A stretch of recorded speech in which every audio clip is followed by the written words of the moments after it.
Estamos a poco de las elecciones en el Uruguay. ¿Han estado estudiando los planes de gobierno en materia cultural que plantean los partidos políticos? Bueno, dado que nuestro tema principal de este año del Congreso es la cultura como un derecho humano, estuvimos bichando un poco los distintos programas de los principales partidos políticos que van a estar compitiendo en estas elecciones y, y bueno, en solo uno de esos programas se menciona la cultura como un derecho, lo cual es Bastante preocupante. es preocupante y no es un detalle menor. Al momento de pensarnos también, ¿no? Como sociedades, y bueno, eso nos ha llevado también como a debatir entre nosotros, a pensar, bueno, qué fuerte que hay candidatos que tienen posibilidad de ser gobernantes y no piensan la cultura como un derecho. Sí, hay otros elementos de preocupación también en esa misma línea. Nosotros analizamos los 4 primeros partidos que están en los primeros puestos de las encuestas, ¿no? En esos 4, el que va primero es el que tiene la definición de la cultura como un derecho. En los otros 3 no, y a su vez, parece mentira, pero está hasta en perspectiva de cómo están ubicados en las encuestas.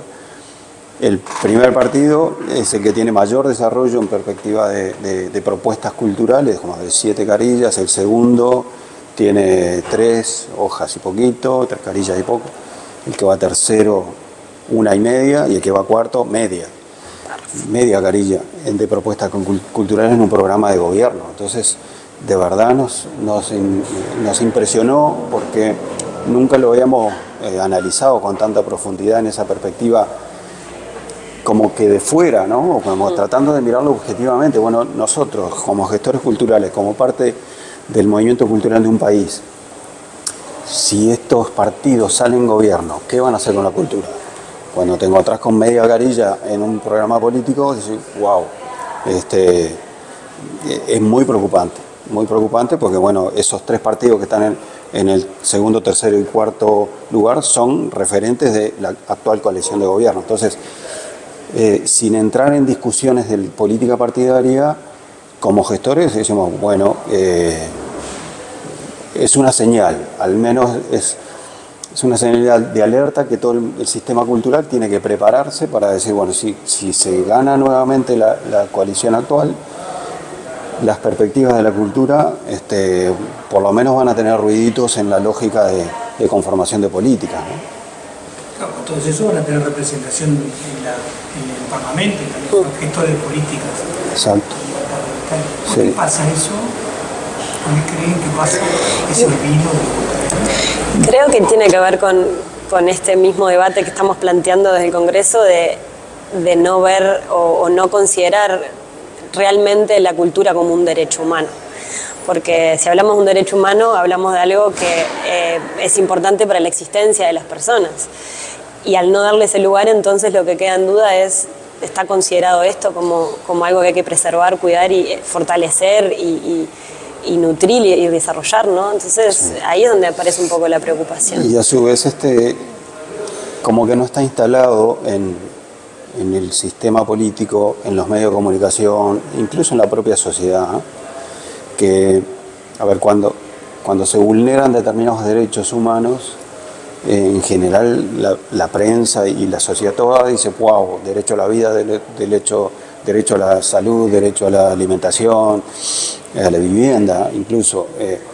Pero cuando se vulnera o no se atiende el derecho a la cultura, como que no es un eslogan muy potente que se vean pancartas, digamos, de reclamos y tal, ni siquiera del propio sistema cultural a veces, ¿no? Es que como que la cosa pasa. Y no está bueno eso. O sea, yo creo que todo lo demás, a ver, acá está instalado mucho el tema de la seguridad, la convivencia. A ver, si la cultura no es importante para que esos problemas se solucionen, ¿qué otra cosa es más importante? ¿Las cárceles o más represión? No sé, para mí la prioridad va por la cultura, para resolver los conflictos adecuadamente, para tener capacidad de tolerancia al que piensa diferente, para establecer criterios de convivencia sana. para potenciar los aspectos culturales locales, que en definitiva son tan importantes como los centrales, y todo eso como que se diluye en la discusión de supuestamente otras prioridades que corren por el lado económico, por el lado de la seguridad pública, y para nosotros es preocupante desde esa perspectiva. Debería ser mucho más natural que la cultura esté integrada en los discursos políticos como parte de una política de Estado. Y a veces eso se desconfigura y cae en saco roto, y lamentablemente las políticas culturales muchas veces se transforman en una multiplicidad de acciones o de hechos o de hitos, pero no necesariamente en políticas. Y ahí es donde se desconfigura, ¿no? Sobre todo el legado que tiene que dejar una política. Quienes tuvimos la experiencia de poder trabajar en clave de política pública, si jugás a ganador siempre en la lógica de sumar hitos, te irá muy bien esos 5 minutos en el cual fuiste director político. Pero te vas vos y eso desaparece porque no queda consolidada como estructura. Sí. ¿Por qué? Contame por qué.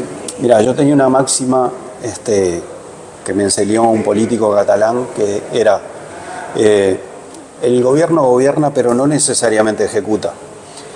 Esto quiere decir que vos para posicionarte en ese lugar tenés que saber muy bien para dónde vas, qué es lo que querés hacer, y cuáles son tus diferentes actores en los cuales te tenés que apoyar para que las políticas se instalen. Y no necesariamente es todo lo que tiene que poner el Estado. Hay muchísimos actores en el ámbito cultural que tienen que ser socios de las políticas culturales. Y eso es lo que te da el entramado y la red, y te da contención. Si te olvidaste del entramado, o no trabajas en red, o no construís en clave de red con las demás actividades locales, territoriales, privadas y del color que sean, se te terminan los recursos, o te cambió el gobierno y se terminó la política.